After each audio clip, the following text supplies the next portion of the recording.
Est-ce que pour vous, le passé sexuel d'une femme, ça compte? Je vois que ça impacte.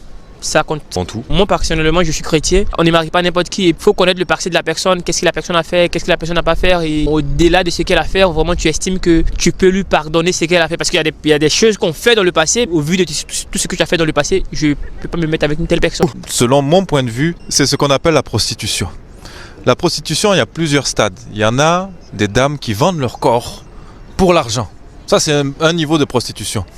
Mais une jeune fille ou un jeune homme qui n'a pas la volonté de marier la fille et d'avoir des rapports sexuels avant le mariage, c'est de la prostitution. Autant de nos grands-parents. Ou même quand j'étais petit, on va prendre l'exemple quand j'étais au collège et qu'on avait une copine. On disait j'ai une petite copine.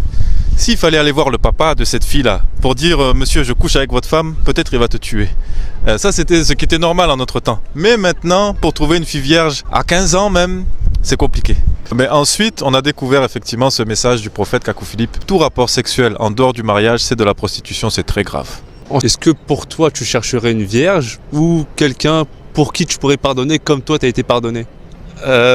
D'accord. Bon, en tout cas, comme mon frère l'a dit, ça dépend de lui-même. En tant que si on se considère serviteur de Dieu, en tout cas, ça peut être le fait d'épouser une vierge, ça peut être un droit pour celui vraiment qui vit la sainteté, qui a une vie exemplaire, ça peut être un droit pour lui.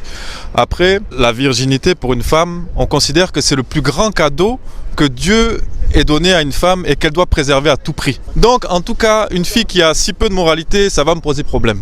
Ça va me poser problème, et une fille en tout cas qui comprend toute la dimension, le caractère sacré important de la virginité, oui, c'est un critère important pour moi, très important. Nous sommes dans un monde charnel d'abord, mais en tant qu'enfant de Dieu, nous sommes aussi dans le spirituel. Pour répondre à la question, je base mes critères, est-ce qu'elle répond à mes critères spirituels? On partage les mêmes valeurs. Je ne peux pas me limiter sur son apparence et sur son passé sexuel, mais il faut tenir compte aussi de sa maturité, de sa vie et d'un ensemble de préoccupations.